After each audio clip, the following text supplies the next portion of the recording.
sana naimbele pale.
Well, it is that time again, everybody. Hope you are doing well. My name is Bird Dog John, and I am back in action. In those scenarios, Yep. it's good to neuralize the cameras.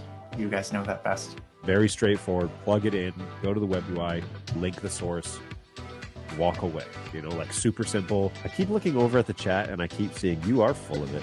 Tasty, spicy meat snacks. Covered in flavor. I mean, you can't go wrong.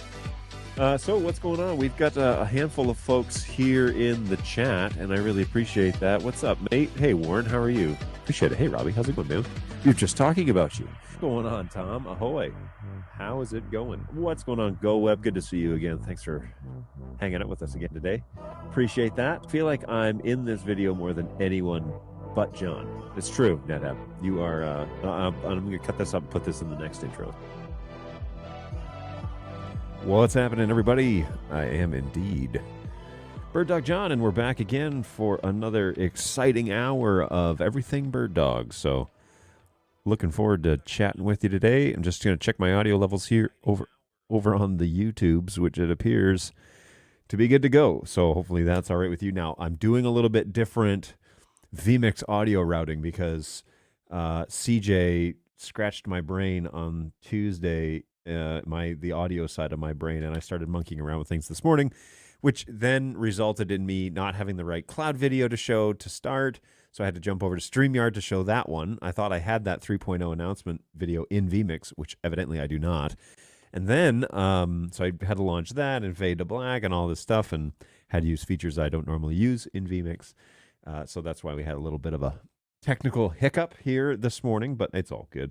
And we are in, I think, good shape now. Now let me do what I normally am supposed to do here and get my little QR code up here. Now, the rumor has it that if you're watching this on Facebook and you see the QR code, it may not work because Facebook does something weird to the resolution. But if you're over on birddogjohn.tv, which is where the root of this show is always, that is the the YouTube link for the support channel, and that's where we are. So, birddogjohn.tv, feel free to subscribe to that channel. You can set up notifications however you like, but then you can, then you can sort that out. So now I'm hearing rumors that sync is off. So let me. All right, now I got to sit on this side of the microphone so that my mouth can be seen. Let me watch it on this YouTube video.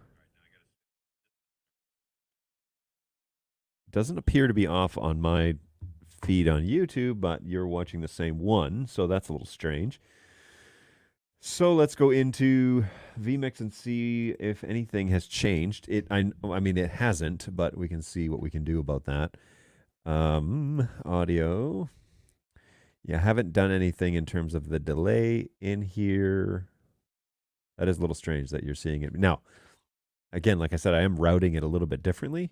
So maybe that's introducing some sort of delay.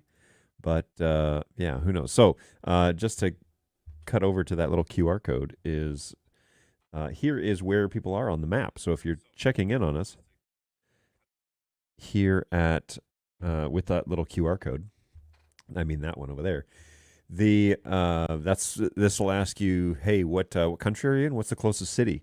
And if you answer those two questions and hit submit, your little dot will show up here on the screen. So always fun to find out where everybody is. Now, don't be confused.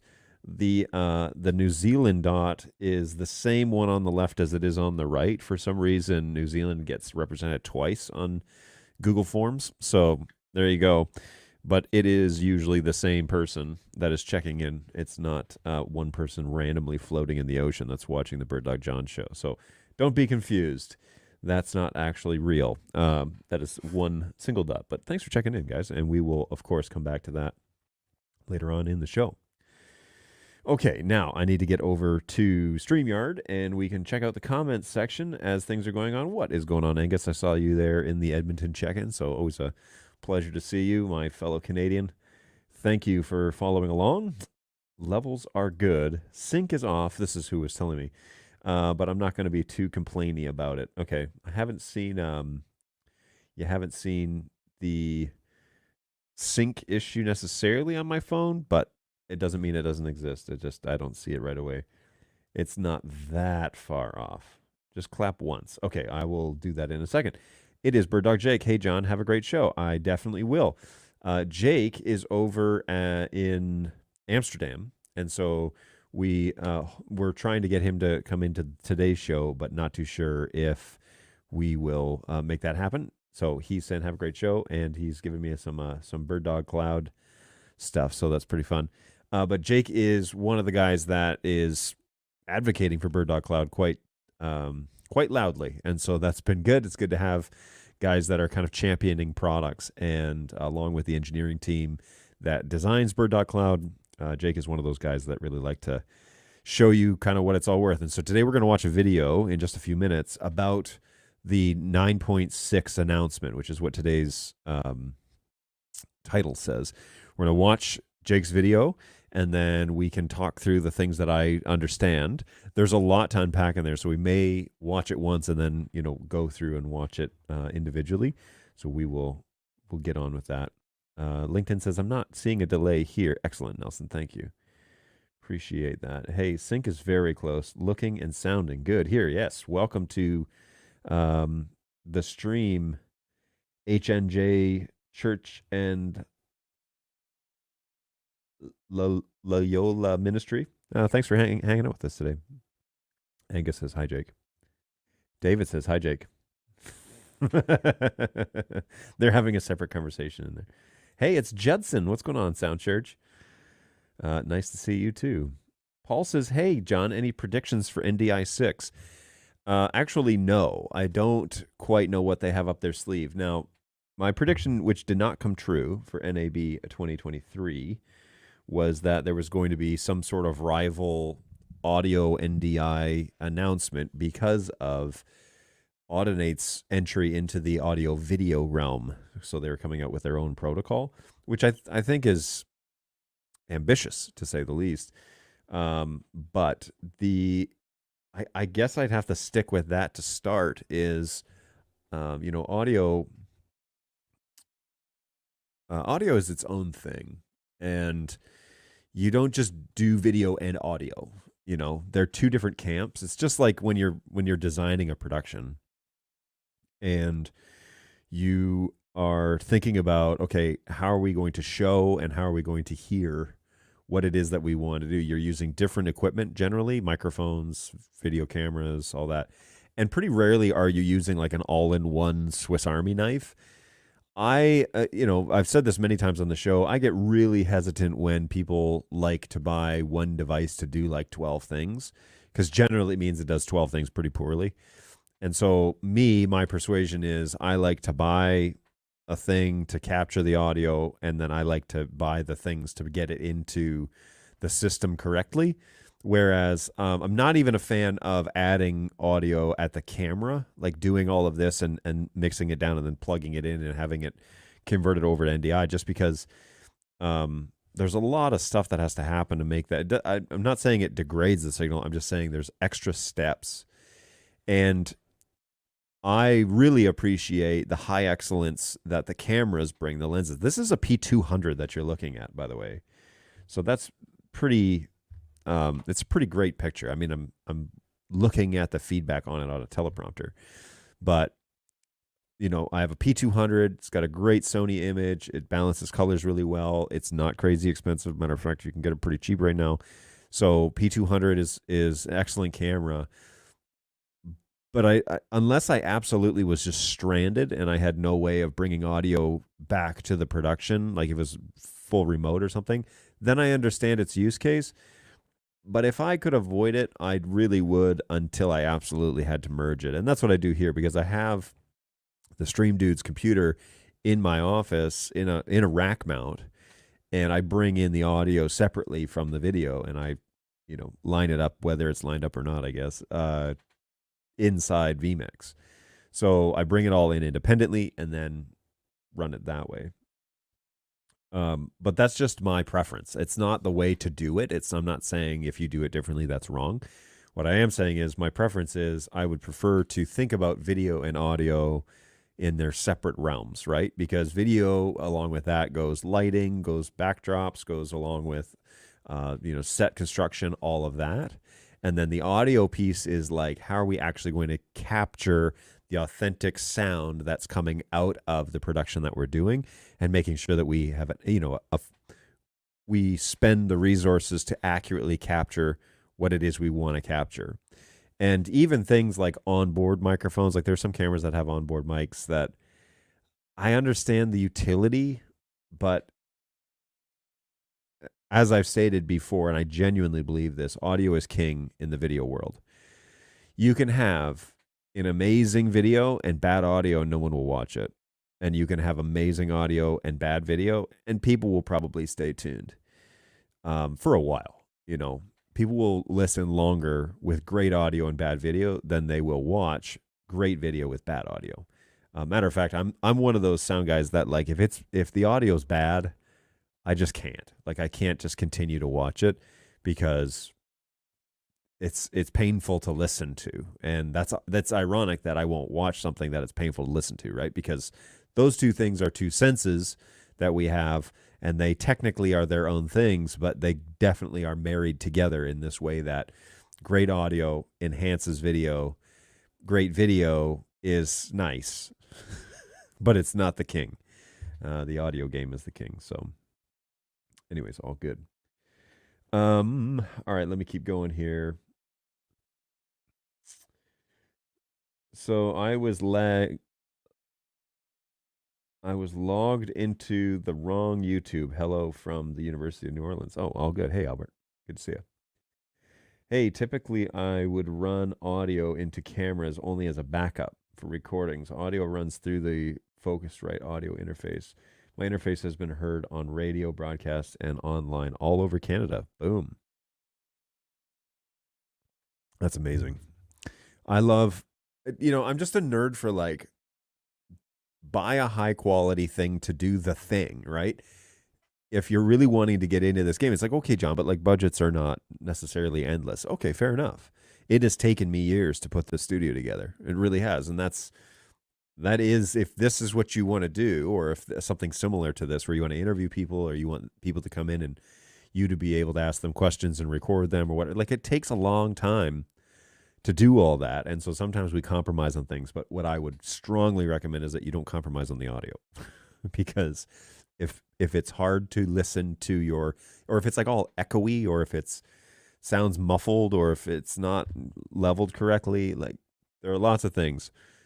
but you really have to get the audio right so that people can at least understand the message that you're trying to portray. It's, again, great video takes it to the next level, but audio is first.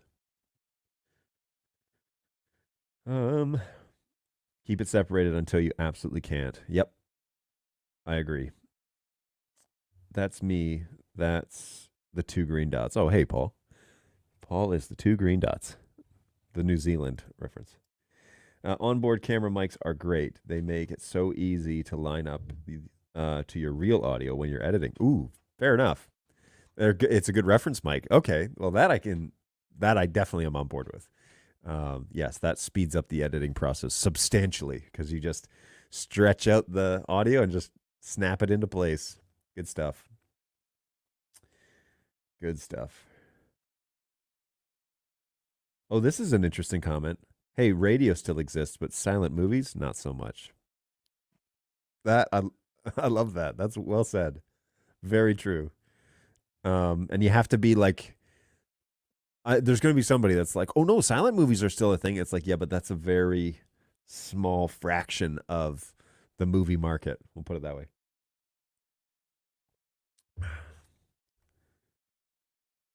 In my experience, if there's a problem in a student production, 90% of the time it's an audio problem. I don't know if that stat is completely accurate, but I would say audio is generally the first. Here's the thing: we have this conversation all the time, where people want to get into live streaming, whether it's a church or school or something like that. They want to broadcast their basketball games or whatever. What they think is live streaming is we need to have the visuals. But actually, what makes it is you could buy, okay, let's do this. We have a budget, right? Everybody has a budget. We don't like to talk about it, but we all have budgets. We have a budget. We have a budget of $5,000 to get this off the ground. We want to stream our basketball games in our high school. I would recommend, if you're going to go with the NDI realm, I would recommend that you go with 2 PTZs, and if money's a factor, then go with P100s or P200s. Okay, $1,000. You go with 1 or 2 of those, and you buy a $700 M4250 switch. Then you can buy your computer and use OBS if money's super tight, and spend the rest of the money on microphones, because you're going to probably have somebody commentating the game, and if you're not, then you're going to have ambient mics picking up the sound in the actual gymnasium, because you want to capture the crowd, you want to capture the players, you want to capture the coaches, you want to capture all of that audio so that whoever is watching the video is able to understand what is contextually happening on the screen. Because much like this video, I'm kind of a flat image, right? Like I do have multiple camera angles here, so that you can kind of like get some sense of dimension, but not dementia, but you can have some sort of dimension as to like what's going on in my room. But like ambient mics, even if you don't have color commentary, I would say invest in the sound that is happening in the room so that the audience at home knows, or the audience online knows, what is happening contextually. You can make it work with 2 cameras for a long time. You can, especially PTZs, because you can set them all up with presets. You can use hundreds of presets if you want, but you can set them up with presets and have one that's doing a follow back and forth up and down the court, and another one that has presets set on close shots of the hoops or of the bench or of the, where the coaches generally are. If you're really smart with production, you would tell the coach, hey, where do you generally stand during the game so I can set up a shot, and then maybe I'll tape it on the ground so that you can kind of remember, hey, just move between these areas most of the time. If you need to go somewhere, go somewhere. But generally keep it here, and I will set a preset so that we can have a camera on you every now and then. Like a little prep work goes a long way, and you can make 2 cameras work pretty like you can have a lot of variety in your show just with those 2 shots. And you can use Studio Monitor. You can use a Logitech gaming controller, Xbox USB controller. You can use a lot of us have that crap laying around, but even if you don't, it's $25 on Amazon. So if you've got $5,000, you can do all of this and you can run it for the whole season, and then try and do more of that later. So that tends to work pretty well for when you're designing, small, I don't know, small productions, or if you're trying to like get people off the ground. Audio is king, because if they don't understand or they can't hear what's actually happening inside of that space, people lose interest. Now, I would suggest as well that people lose interest if there's nothing dynamic to show. So you have seen here, there's a playlist that's running, and it is showing slowly different cameras, right? I don't have anybody producing this show, but at least it gives you something visually to change. I'm not saying it's hyper engagement, but I am saying that I'm on a timer with the playlist and it jumps around my office through different cameras to show what it is that I'm up to. So it gives context to my shots, and it gives you something a little bit more to look at while we discuss all this stuff. So I would seriously spend probably the same amount of money on the audio stuff as I would the video, maybe more, especially if you're starting out. Okay. Great cameras are maybe down the road. And now, if you have a $10,000 budget, okay, that's totally different. That's, twice the price. We could buy some really nice cameras, and we could buy some really great audio equipment, and really make it something great to watch. So, anyways, good morning. The discussion of good audio with video common, but I have seen live video with poorly mixed audio and see comments say how great it is. It drives me crazy. It's funny. I just filmed a 1920s silent movie with a live band playing to it. That is funny. I'd have to see that to believe it. No one leaves a concert humming the lighting or camera shots. It is the truth. Sound is king, whether we like it or not. But doing it correctly and then having great video alongside it, that can definitely help make it memorable. During live events, the sound tech is always the first to get audience complaints. In the last 20 years, I've only ever had one audience member interrupt me to complain about video during a show. Wowzers, people would do that. A good ambient mic makes such a difference for stuff like that. My ATBP 4025 is wonderful for work like that. New studio looks really nice. What's going on, Josh? Welcome to the show. Welcome back to the show. Always nice to have you around, man. Yeah, studio is put back together. So I'm looking at a hefty bill to replace a bunch of aging wireless mics. Yeah, and there's a reason. Place that I help with, they just bought a bunch of new wireless mics because they were way out of date, and it wasn't cheap, but it's worth it. I mean, in terms of the quality of the sound that they deliver, geez, it is something else. Let's check out this microphone that you're using for your ambient. Is it the large diaphragm version? Well, I'd be very interested to hear. All right, let's pull this up. I'm going to share this tab. Share screen, window. Oh, cancel. I got to show this on my vMix machine because, we are running on vMix. Okay, so here is an advertisement. Here's Sweetwater. And we'll take a look at this page real quick. So this, I'm assuming, Audio-Technica BP4025, little condenser microphone we got going on here. You use this for ambient installs? Have any like reviews or anything? Let's check out these specs.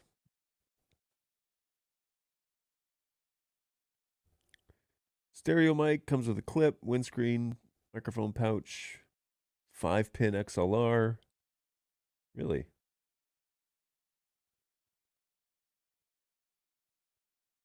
It's a 5-pin XLR? That's interesting. Oh, because it's left and right. I see. It's a stereo mic. Well, that's pretty cool. Where do you put this when you're doing gigs like this? Keep in mind that the stereo mic is specialized equipment. Use it for what it's designed and you'll be very happy. I personally would not use this for a drum. The capsules are fixed on the drum. I want the ability to position each mic individually. Okay, let me start by saying the bad. The large condenser Midline audio tag rather flat. Also a Cantone. The good. It's small. It's lightweight. It's light enough for the fishpole for video. Extremely low noise. Interesting.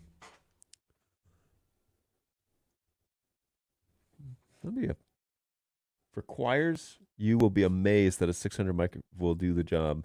For film and video ambient room tone, you will be equally impressed. If you want the convenience of a single port stereo mic for under $1,000, this is the ticket. I don't give it 5 stars because the only mic that has blown me away in 2 years was a custom titanium capsule mounted at $14,000. That's not a typo. Oh yeah, Telefunken. Yeah, okay. Shock mount is also highly recommended. Where's the shock mount? They wouldn't give you one? It just comes with a clip? So you have to buy that separately. Well, that's pretty cool. How neat is that? All right. We will start up my playlist here again so that we can get after that. Yeah, it's really cool, though. It has a wide field. It's a very clean sound. It should sit in a spot that makes sense for the show. So for theatrical productions, put it near but not on your mid-audience shot. For comedy, to catch the audience, man, I'm going to save this website because I really want to hear. I'll put this here for now. I want to do a little more research on that. Angus, you can't give me pet projects because I've got way too many of them as it is, and I'm definitely a nerd for this stuff. But there's a lot of applications I could use that microphone in. I'd be very interested to try it. And I don't know if it could justify. It's more expensive than this microphone, and you know how much I love this mic. So I put it on a Rycote shock mount. Mic and mount are both worth every penny. I'm currently running the SE Electronics 2200 as my ambient mic of choice. It is so good, John. Josh says, I used the P200 to film it. Silent movie name was Nosferatu, and the band The Invincible Czars. I was surprised as much as you that it existed. That's great. Look up the AT8022. Oh, geez. I'm probably going to, lose my mind on this? Okay, so where did I... Oh, I closed it. That's why. Okay, I will do that.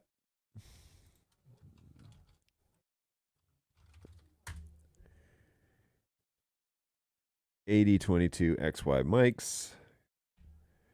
Ooh. Wait a minute. Is that right? Yeah. Okay, that's 400. Let's get back to it here. No, don't. Windows 11, can you stop trying to be so clever with your stinking dividing the screen up garbage? I need to learn how to turn that off. It's AT8022. Oh, wow.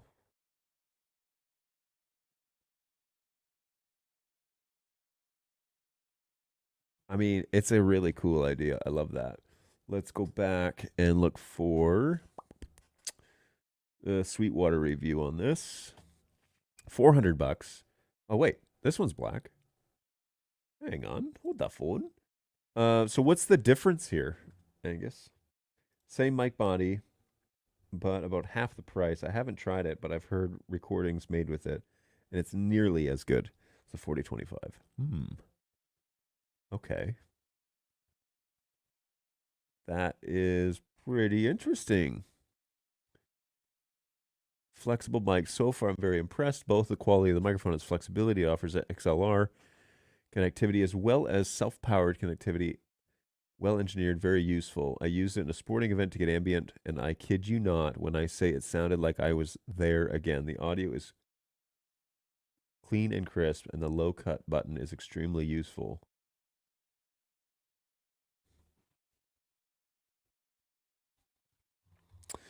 Clean sound, stereo mic. I should give it 5 stars, but in general, I give it a solid 4. Amazing separation from right to left. I just love this mic. The stereo image is nice and wide. It gives you that big, fat, crisp, and really bassy sound effect. It has served me well. It has exceeded my expectations from how it was described to me. I also love how it's hotter than its big brothers. I can use it just fine in the middle of mic sensitivity. I really recommend the mic. Why are they spelling it M-I-K-E? If you want accuracy, which is not spelled accurately, and truth to your recordings. The next thing I love is that it is a somewhat hot mic. As I said before, it seems to adapt to whatever recorder or system you use. Basically, the more floor noise your recorder has, the more floor it will give you. It really is a wonderful mic. Angus, I don't need more things to buy, that's for sure, but now I'm very interested. I honestly don't know the full set of differences. The capsules are mounted differently and likely different actual capsules. Good to know. All right, well, we'll get after that soon because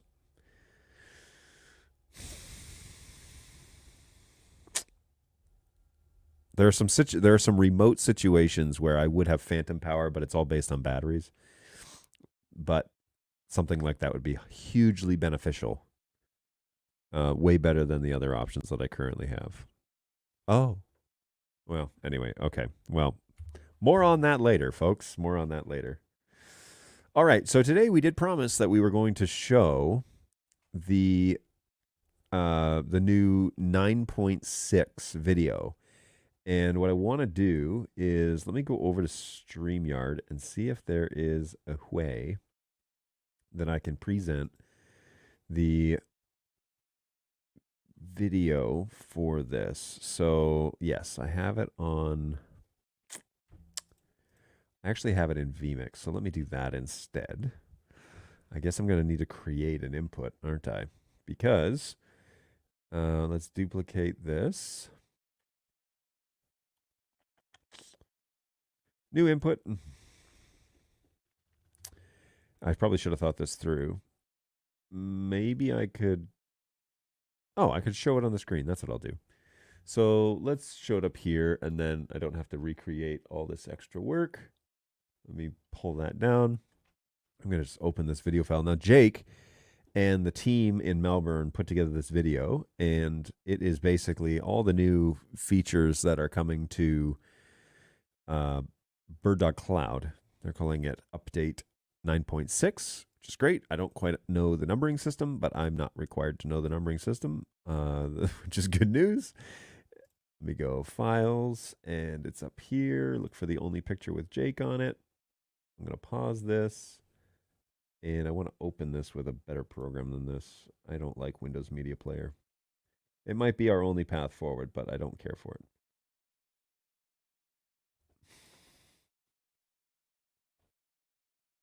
All right. Instead, let's do this. I already have it imported into, I'm just trying to, in my brain, I'm like, how do I best want to show this? I haven't thought it through, obviously. So what I will do is I will add my layer here. Where's my P4K? Or I'm sorry, my P200. I'll add this into the conversation. Oh, that's funny. Okay, I'll do this instead.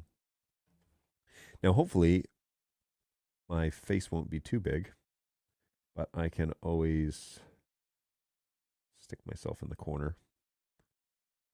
There we go. And I'm just going to crop the side off here. There. Okay, cool. All right, let's watch this, and I will pause as we go along. We'll probably watch it all the way through. It's about 5.5 minutes, and I can provide some commentary on this as we go, but then we'll probably go back and revisit some of it to kind of flush things out. So let me go ahead and transition this over. Let's see what we can do.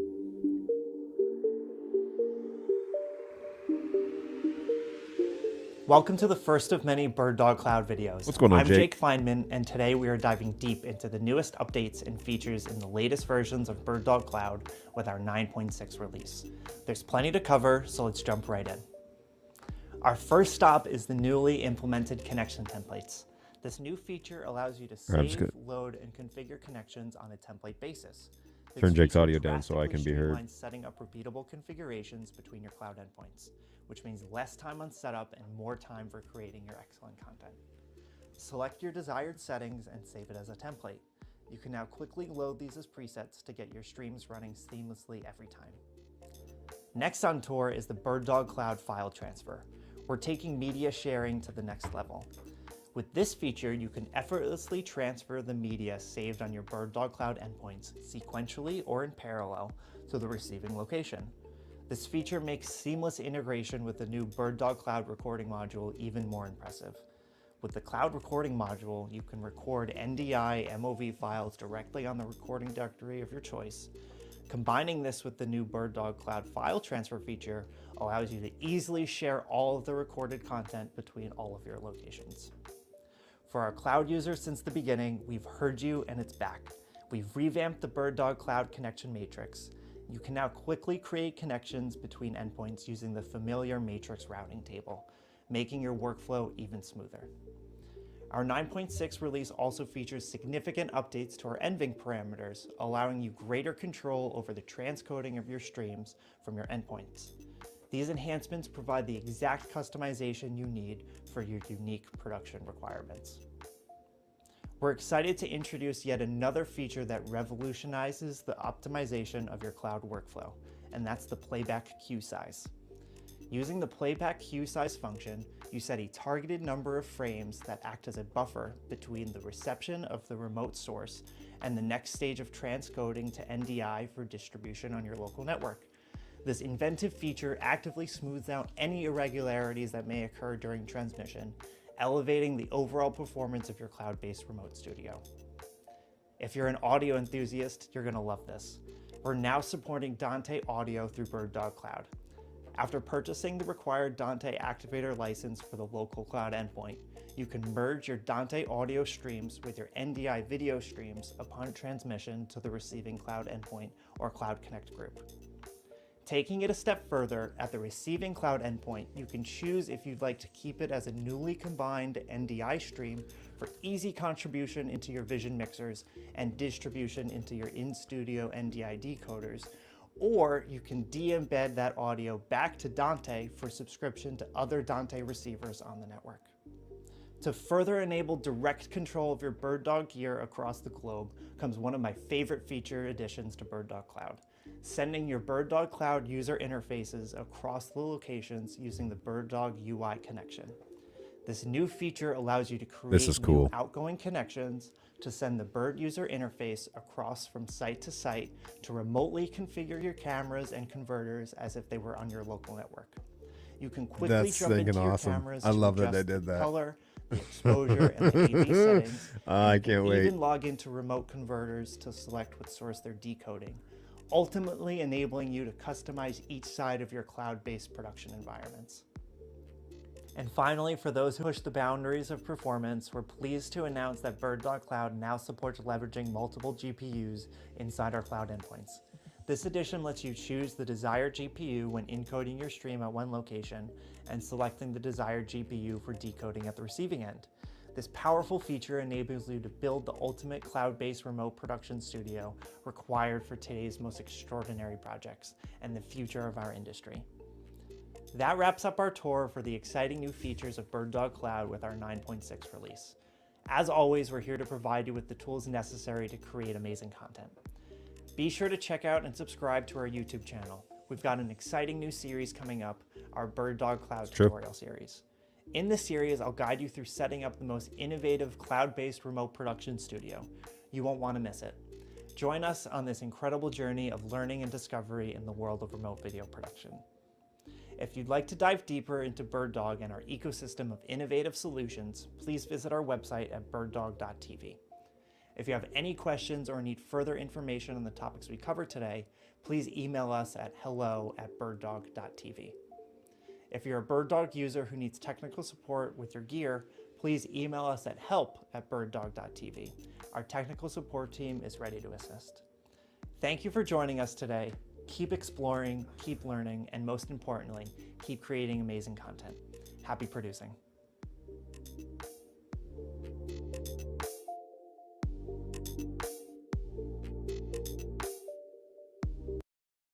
That's pretty cool. How neat is that? That's pretty neat. I would agree. That is pretty neat. So, out of the gates, we'll catch up in the chat here real quick, but then we're going to talk about some of those items just to give an idea as to where we're at on some of that. And it's going to increase the flexibility of cloud substantially. And I think cloud is becoming more and more one of those products that is, connecting our productions in real time. It's getting so stinking fast that if I have a remote camera somewhere and I hook it up to an internet connection somehow, Solo Pack, Starlink, whatever it is that you have, you can produce anywhere in the country and have a consistency of your product line or your flavor or your production style or anything. It can be repeatable anywhere. And I think that really, it used to be that we had to spend a lot of time getting everybody in the same room, and that is no longer a requirement. And so we no longer have to spend money on flying people into town to do a production. We don't have to make sure that everybody meets us at the remote location. You can even have it set up where most of it's on autopilot. You can just open the laptop, connect it to the internet, and then the production studio can take over. And that was really one of the things when cloud really took off for us, especially during COVID, but was just ship this stuff out there.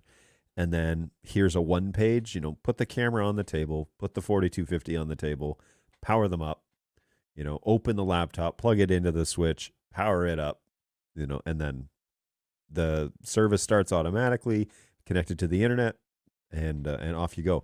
I know integrators, for example, down in Texas that had taken desktop 4250s and basically just labeled every port and just said internet, NDI, Dante, and they would just ship those out to their technicians in the field, and they just plopped them down. They knew exactly how the VLANs were mapped out because they had the ports separated and labeled, and they didn't have to spend a whole bunch of time training people on here's how you get into it, here's how you find out what VLAN we're on. Just had it all spelled out, single white page, up and running. And they could fire it up when it arrived. They could fire it up and be up and running in 15 minutes. Do their production that afternoon, take it down, box it all up, have it back on the truck before the day was out. So, it's been really cool to see what people do with this sort of stuff, and the options are going to be really impressive over the coming ages. So I'm really excited about that. I think that cloud is going to start playing a much bigger role in the NDI game, especially if, the people that buy full NDI basically are looking for as few compromises as possible when it comes to this IP protocol. And so when you get into the full NDI thing, you're kind of already taking the best of the best, and then you're adding a service like cloud, which brings it all across shockingly fast.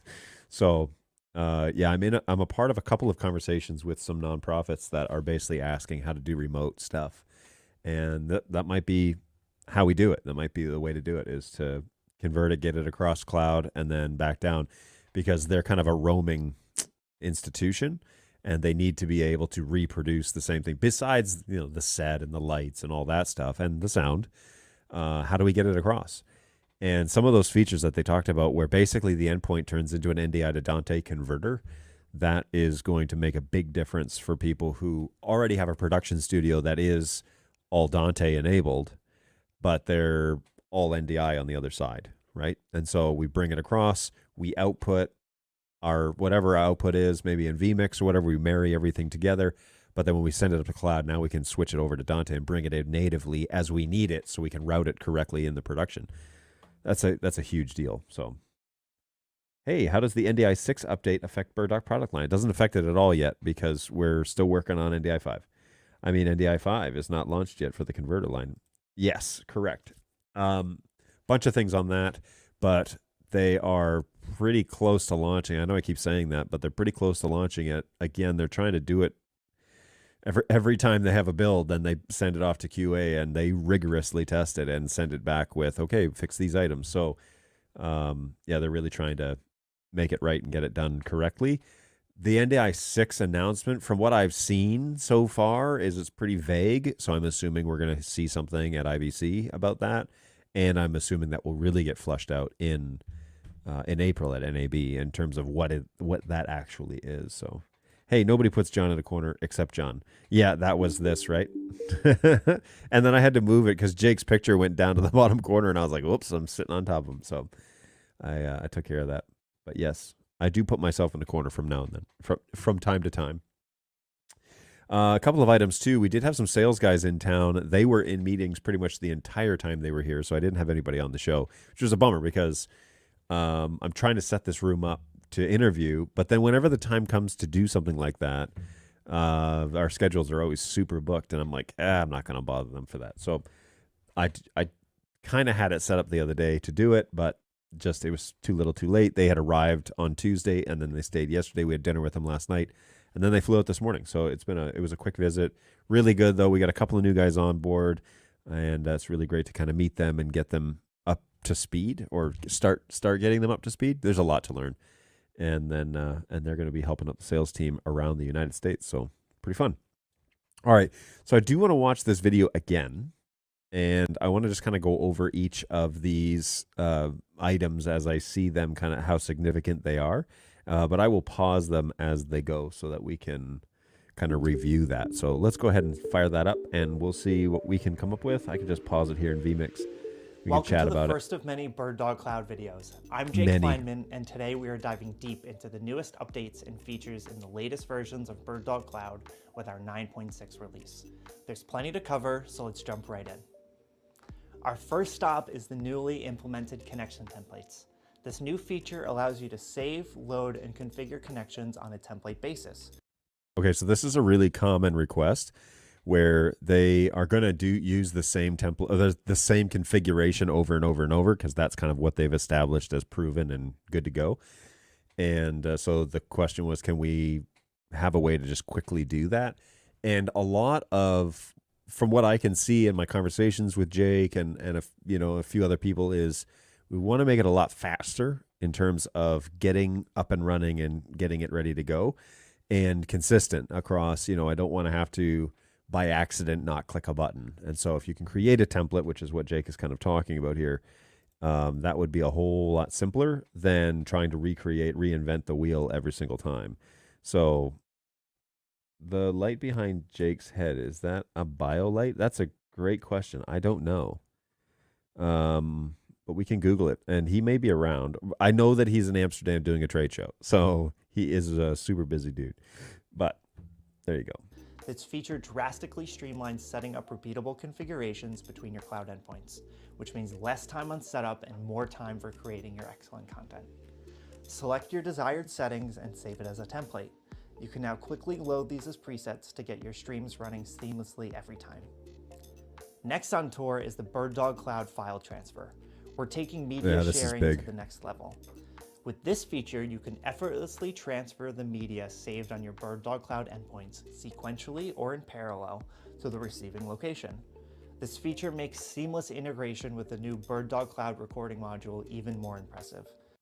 Yeah, so this was another thing, is like, okay, we're recording content, we're saving it on location in remote locations and whatever. Now, how do we get them across? So that's what we're talking about here with feature number 2, is creating that a whole lot faster and way more integrated with actual cloud, because a lot of the stuff that we are driven with cloud is about production level and also like workflow based. And so guys are pulling in clips from places to kind of splice shows together. So that's what we're talking about here, is like, well, now it's a heck of a lot easier to actually share that content through the actual cloud module. With the cloud recording module, you can record NDI MOV files directly on the recording directory of your choice.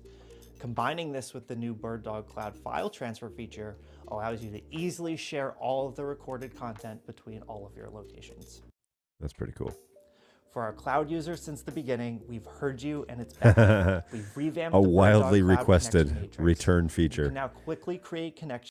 So many of you who are on Cloud 1.0 and 2.0 remember the connection matrix. And then we switched it to just being basically like boxes, where it's, you create a new connection and you just pick the ones you want. Well, people got so used to the matrix as to seeing what the entire organization was up to that this got requested a fair bit to bring back. So here it is again. Even smoother. If that's where you were comfortable with, if that's the workflow that you were comfortable with, then they've enabled that again, which is very convenient. 9.6 release also features significant updates to our NVENC parameters, allowing you greater control over the transcoding of your streams from your endpoints. These enhancements provide the exact customization you need for your unique production. It's fascinating when you start working with guys that are doing a lot of this cloud stuff, is that maybe this is just human nature, but they would really like to have granular control, right? And they want to get the maximum they can for the bandwidth that they have. And if you give them low, medium, high, that's okay, but that's not as dialed in as they're hoping for. And so I think that this is kind of what this is getting at, is we're going to give you even more stepped control over the actual parameters that we're using for our NVENC encoders, just because we can, first of all. And if that's an attractive feature to get people to use cloud a little more often, then why not, We're excited to introduce yet another feature that revolutionizes the optimization of your cloud workflow, and that's the playback queue size. Using the playback queue size function, hang on. Let's finish this. Set a targeted number of frames that act as a buffer between the reception of the remote source and the next stage of transcoding to NDI for distribution on your local network. This inventive feature actively smooths out any irregularities that may occur during transmission, elevating the overall performance of your cloud-based remote studio. If you're an audio and Okay, so you know what that sounds like to me? That sounds familiar to the Resi resilient encoding process. So I've worked with some external companies that use Resi as their transfer method, and I think Jeremy Kloosterman works for Resi as well. And it's just a guy that we have on the show sometimes. And the cool thing about Resi is it's a resilient encoding process, where when you make the connection, it basically guarantees that you're not going to drop frames unless you just lose power full on. But if you have a stable, occasionally not stable connection to the internet, Resi is supposed to smooth that all out. Well, same goes for cloud. We've had these issues where we've had clients, not issues, who have talked about, well, that's fine, except what if I have a fluctuating bandwidth? What if I've got people that show up and start using bandwidth and now all of a sudden it changes? Well, what this is doing is basically building a buffer for the frames going across, so that even if you have a slowdown, there is some level of, I won't say resilient because that's somebody else's word, but there is a level of video that is backlogged so that it doesn't stutter on you or give you any jitter or anything like that. So that's what that really sounds like to me. It's very similar, is that resilient type of protocol that allows for smooth transition. And it's based on frame size, right? It's a queue frame. So that's enthusiast, you're going to convenient, love this. to say the least. We're now supporting Dante All right, Audio this is through BirdDog Cloud. This what I think is After one of the biggest purchasing the announcements in this whole required thing, by the way. Dante Activator license for the local cloud endpoint, you can merge your Dante audio streams with your NDI video streams upon transmission to the receiving cloud endpoint or Cloud Connect group. Taking it a step further, at the receiving cloud endpoint, you can choose if you'd like to keep it as a newly combined NDI stream for easy contribution into your Vision mixers and distribution into your in-studio NDI decoders, or you can de-embed that audio back to Dante for subscription to other Dante receivers on the network. Yeah, okay, so now we have an NDI to Dante or Dante to NDI converter built into cloud, and that, I think, is one of the biggest things on this video. That's me personally. That's not a BirdDog stance. But that, being able to integrate now across taking NDI audio or NDI and converting it to a Dante audio stream is a really big deal, because first of all, it's been requested like crazy. Second of all, there are a lot of production studios that have Dante networks, but when their remote sites are basically just all NDI. And so we can get everything into vMix and ship it off to cloud. But then when we get it back to our studio, we can separate it into Dante, and we don't have to get a converter. We don't have to run Dante Bridge or anything like that. We can do it right inside of cloud. Now, Audinate has a pricing structure for licensing, and so this is probably a purchased function for cloud as a part of your subscription. So yeah, but I'm really excited about this idea because I think that this answers a big question for a lot of people as to, okay, great, but if I'm doing remote stuff, I need to send the Dante audio over as well. Well, now you don't have to worry about that. Now you can ship it across, and then just at the receiving end, you just convert it on the back end. So that's a huge deal. To further enable direct control of your BirdDog gear across the globe comes one of my favorite feature additions to BirdDog. Okay, Cloud. And this is one of my favorites. Your BirdDog Cloud user interfaces across the locations using the BirdDog UI connection. I don't know if this is as big as the Dante announcement, but I think this is just as cool. This new feature allows you to create new outgoing connections, to send the Bird user interface across from site to site, to remotely configure your cameras and converters as if they were on your local network. You can quickly jump into your cameras to adjust the color, the exposure, and the AV settings, and you can even log into remote converters to select what source they're decoding, ultimately enabling you to customize each side of your cloud-based production environment. I mean, that is such a huge deal. It's a huge deal. From a support stance, it's a big deal because you now have centralized control of your remote network and systems, and that's such a big stinking deal that you can get to the web UIs and that information get transferred across. What I'm curious about is the IP information. So on the shared screen, I don't know if they used real live recordings of this or if it's pictures or what, but on the dashboard, it had a 192.168 something address.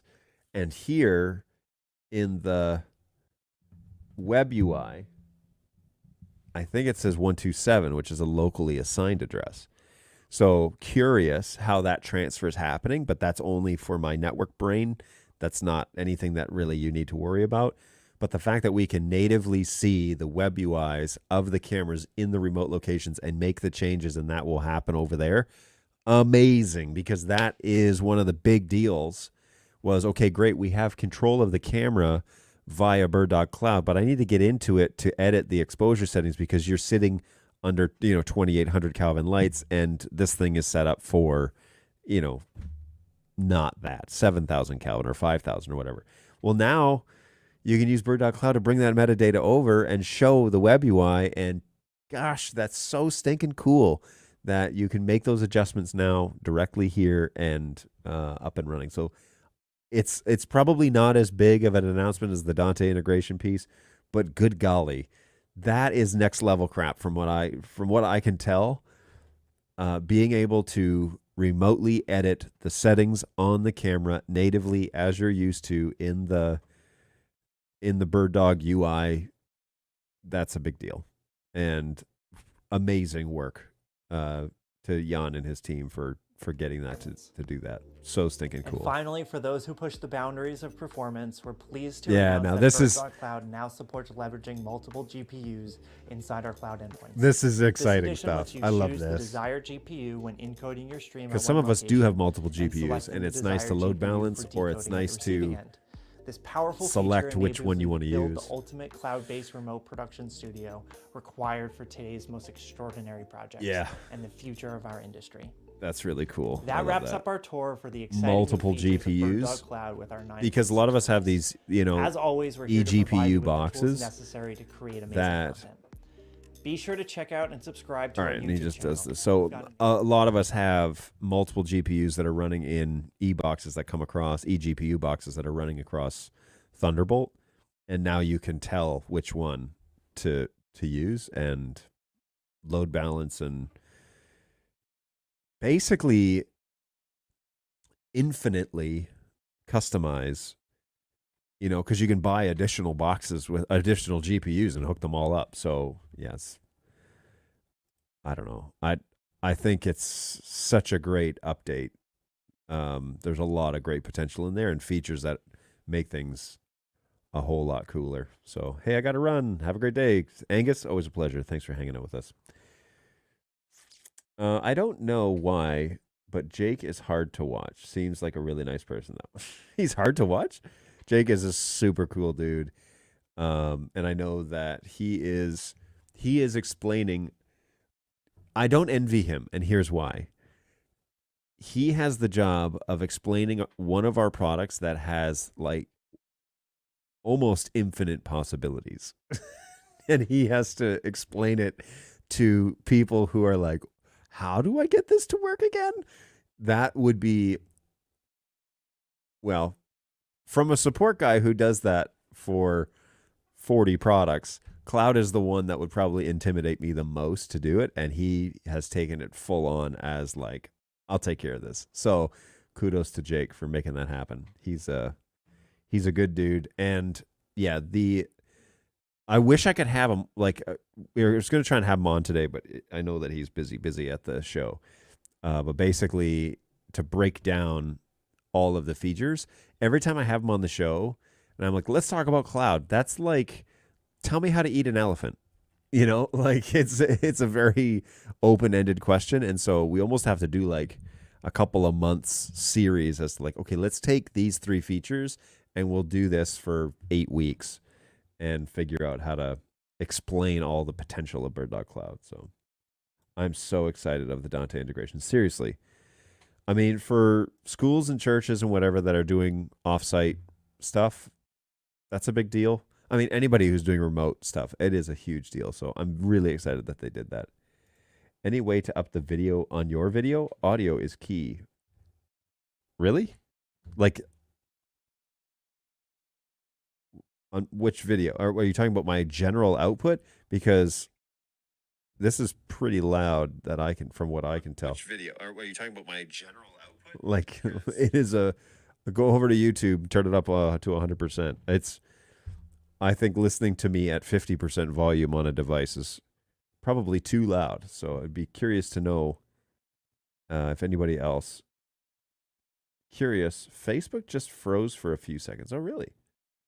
I'm not getting an error message, but let me look at Facebook and see. Maybe they didn't like me showing a video in video. I'm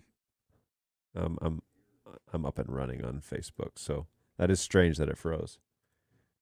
I'm glad that YouTube didn't. Excited about Dante. For the BirdDog UI connection, can you do PTZ control remotely? Yes. Cloud will allow you to do PTZ remote control. That has always been a function. That is the metadata for the camera. So you enable the metadata on the camera connection, and you can open it in Studio Monitor and control it natively like that. Or now you can use Keyboard to do that. So Keyboard will actually find the sources that are connected over BirdDog Cloud, and you can pull it up on a keyboard and control it that way too. It is stinking awesome. I have seen it work. It's real. It's a thing. And if you have any problems with it, don't hesitate to reach out to Jake and ask him. I'm kidding. You can reach out to us. Hey, shout out to Clay for being awesome. Here we go. Who do I give credit? Clay is awesome, by the way. I don't say it often enough. I give him a really hard time. Okay, Paul. Paul says, shout out to Clay for being awesome. The RC5 for Play is awesome. Cloud Connect on it looks cool too. So if you don't know, there is what is being known as a release candidate, RC, for Play. And if you have a BirdDog Play and you would like it, please reach out to help@birddog.tv and say, hey, can I please have RC5 for Play, release candidate 5? It's a beta, and it is as close as we have gotten to getting everything settled. So release candidate 5, feel free to ask for it and then apply it to your BirdDog Plays. It is quite stable, and so hopefully people are feeling that. Hey, Jake's video audio is way lower than your audio. Yes. And I did that. So we watched Jake's video at full volume, but I did that so I could talk over it, basically. That is why it was lower. Hey, how about NDI KVM via cloud? I talked about that with Jake about a year ago, but I'm not sure if it got in. Yeah, I'm pretty sure it didn't get into 9.6. Does that work with Bridge, NDI Bridge? Does KVM come across an NDI Bridge? Let's find out. So I'm going to open it on my PC on the NUC over there. I thought it was a part of NDI5 Bridge that you could encode settings and like enable KVM. Where is it here? Join host. Oh, I don't see it there. Yeesh.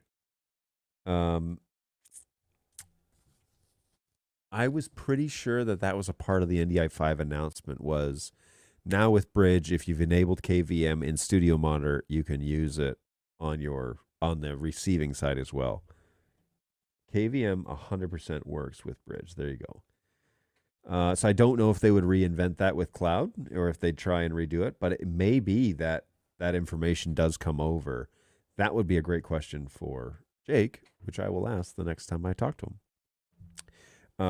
But yeah, KVM through basically the Studio Monitor function, right?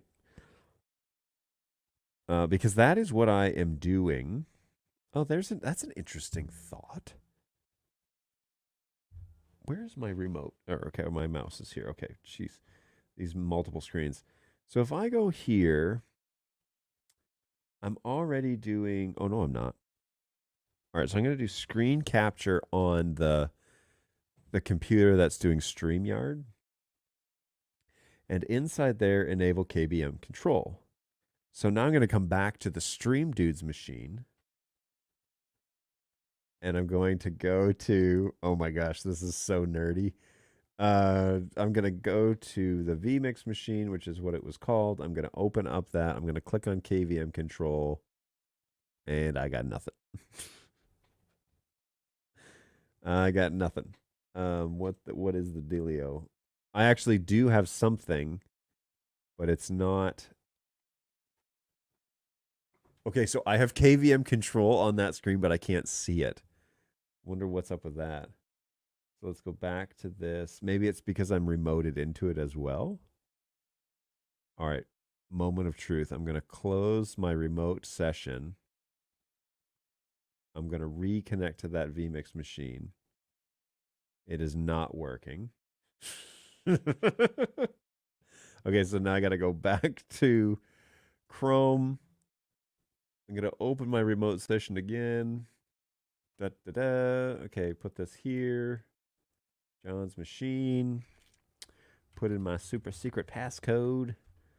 And I am back in that computer. So now let's find out what is going on here. Capture 60 frames. Oh.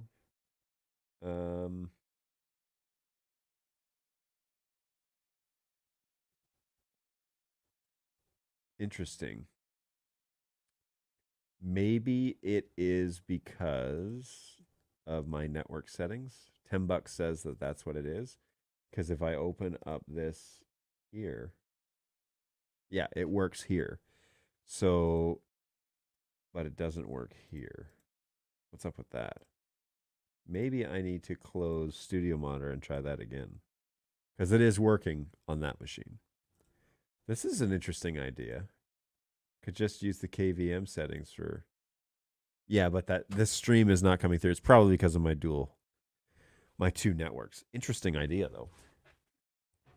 Because then I could just have full control of this, and I wouldn't need to use remote desktop, or I wouldn't necessarily have to use remote desktop. But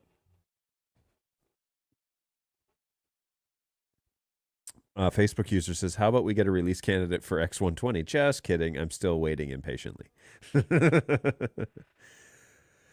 Yeah, I don't have additional news on that on this Thursday afternoon. It is officially 12:09. Don't have any official word on X120, but tonight is the engineering meeting. So if there was news about X120, I would probably receive it tonight. So we will. I won't hold my breath because that meeting is for like in 5 hours, and so it's quite a ways away. But there you go. We will wait and see. Let's leave this. Okay.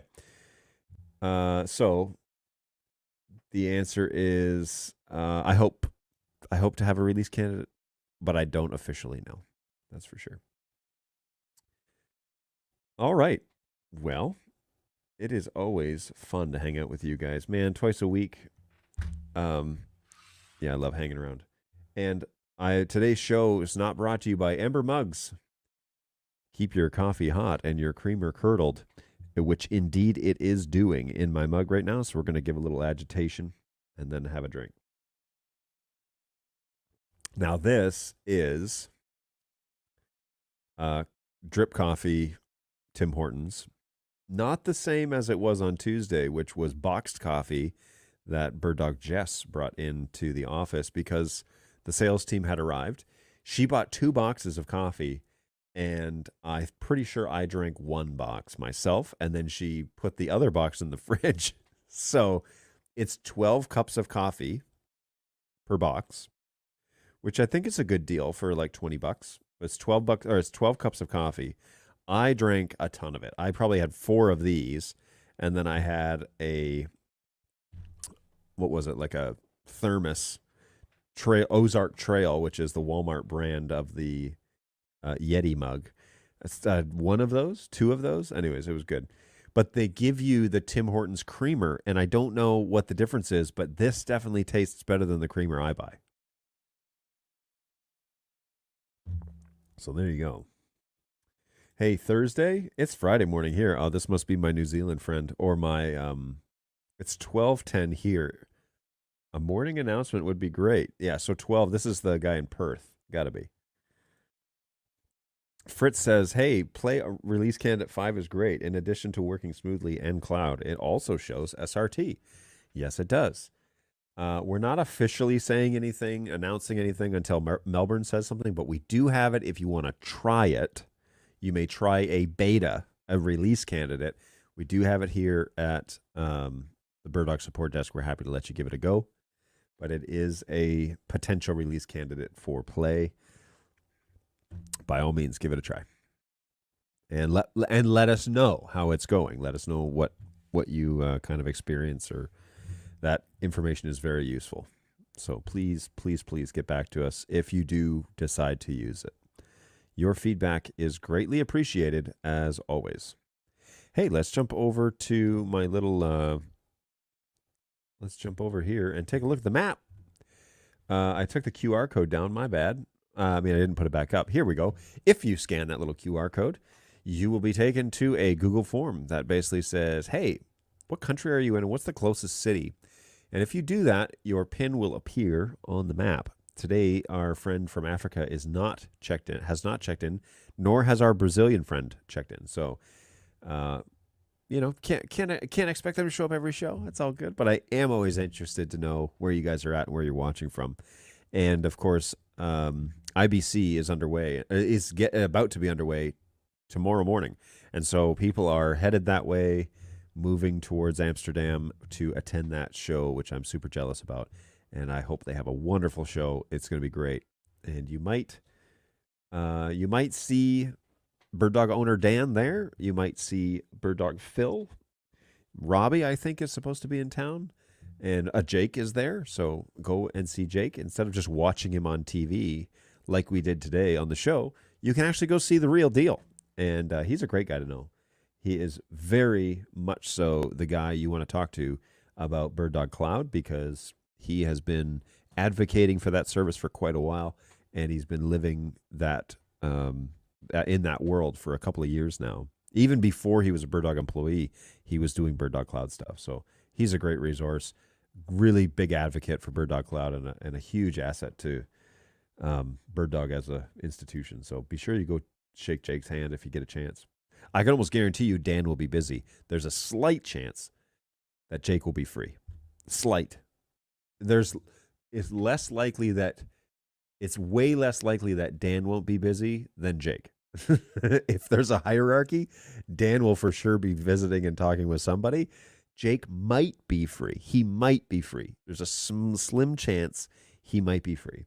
Of course, Phil is VP of Sales of Europe, and not just Europe, but Africa and of parts of the West, and so whatever that is these days. And so he will also probably be fairly busy, but please stop by the booth. I should find out exactly where they are, right? Because that would be useful information for you if you're looking at going to IBC this year. Together again. Let's take a quick look at the venue. Be sure you register. Where is the show floor button? Come on. Here's the conference, venue information, exhibits. I guess we'll go with that. Book a stand. No, I don't want to do that. I want to see. There we go. Exhibitor list. Good job, IBC. That was fairly straightforward to find. So, where will Bird Dog be? Let's have a little look-see. I will share, yoink, I will share this screen with you so that you may follow along at home. And I don't like that StreamYard, when I say share screen, I actually want to share the screen. You have to go back into StreamYard and then say share. It's really annoying. Okay, so Bird Dog. Bird Dog is stand 6 or hall 6, and then C is in Charlie 1-6. So let's go and is there like a floor map? Bueller? What's going on here? Hey. Floor plan. Here we go. Let's see if this loads. Okay. I don't know why this is not just the default. Why would you just have a list? Okay, so Bird Dog, Hall 6, Charlie 1-6 is where we be at. So Hall 6, Hall 5, Hall 4, 5. So would 6 be up here? 6 is up in here. So Hall 6 is the little bridge between Hall 5 and Hall 7. Interesting. And Bird Dog is right here. So that is a convenient place for you while you're... That's going to be a lot of foot traffic is what that's going to be. Bird Dog's right here. And we're going to be hanging out next to vMix. Oh, that's convenient. Dude, go over to Hall 6 and shake the Bird Dog hand, guys, and then go over to the vMix booth because those guys are equally as helpful and cool, and they are doing a lot of really neat stuff in the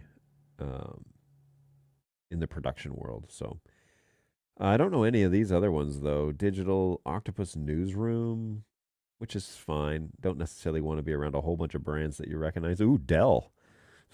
So if you need a machine, Dell is right around the corner. They have a Microsoft, Dell, AMD. Those are small spaces. Anyways, Bird Dog, I guess, is here in Hall 6, so that's exciting stuff. So be sure that you go and hang out with the guys at IBC if you are planning to be over there. You're going to see Dan, you're going to see Jake, you're going to see Phil, and a handful of other guys will also be on the booth. So go hang out. It'll be a great show. All right, guys, it is 12:18, and so I need to get after the rest of this week here. There's lots to do.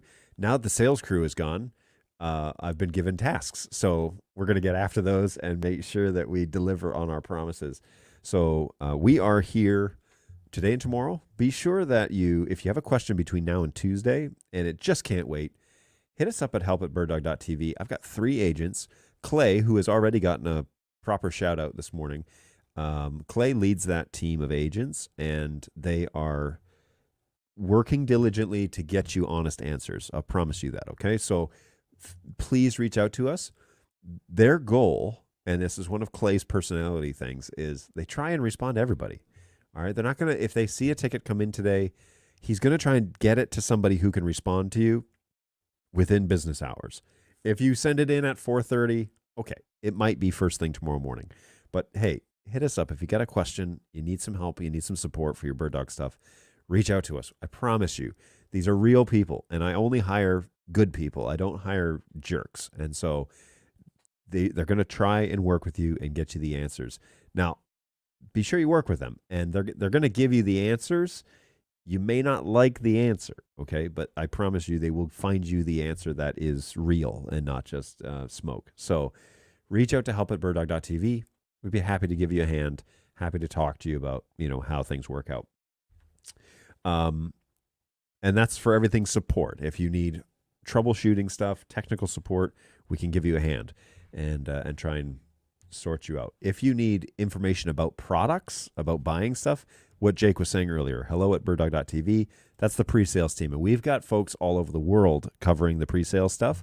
The support desk is here in Michigan. And so we handle global support requests here in Auburn Hills, and we try and get back to you, like I said, as quick as we can, but we operate in Eastern time zone. In the meantime, though, be sure that you head on over to birddogjohn.tv and subscribe to that show. That channel has been growing steadily for the past couple of months, and we're well over the 300 subscriber mark. And so thanks, everybody. That's really cool. 320 is what today's listing is, and that is always awesome that you are that people are doing that. So it's a small crowd, but it's a crowd, and I'm honored that people want to follow along and play.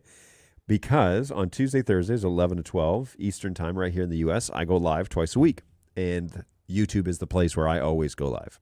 So if you always want to know what's going on, that is the place to follow, birddogjohn.tv. And we do at least 60 minutes. Today we are up to 80 and just answering NDI questions, reviewing things. Now on Tuesday, I'm going to do a show about network protocols, TCP, RUDP, multicast. This is a question that came in on a YouTube video, and I want you to know, this is real. When I say, if you have NDI questions, leave a comment on the video, even if it's not live. I read the comments that come into that channel, and if it's something that we need to do a show about, I will do a show about it. This comment came in on one of my recent live streams after the fact and said, hey, I would love to know more about NDI protocols, TCP, multicast, RUDP, the pros and cons, and how they work out. We're going to do that on Tuesday. So that's real. I listen to those suggestions, and we definitely make up shows to cover those topics for you. So let's plan on doing that on Tuesday. And if you have suggestions for the show and you're watching this live or not, leave a comment, and I will definitely, if I think we need to cover it on a show, we'll definitely do that. All right, guys. I love hanging out with you. Thank you so much for spending some time with us. Let's take one more quick look at the map. That's a good coverage right there. A whole bunch of people. Somebody in Europe now. So there you go. They checked in. That is the legit viewer base here on birddogjohn.tv. Sorry, birddogjohn.tv. And it's always a pleasure to hang out with you. Get to chat and meet with you. That's a great little coverage of the globe. And thanks for hanging out. That's always fun. All right, guys. In the meantime, I will sign off. Please plan to join me on Tuesday, Thursdays, 11 to 12 right here, birddogjohn.tv. And we will catch you guys in the next one. Be well. Take care of yourselves. Take care of each other. And we'll see you in a few days. Bye. Have a great weekend. Cheers.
have spoken.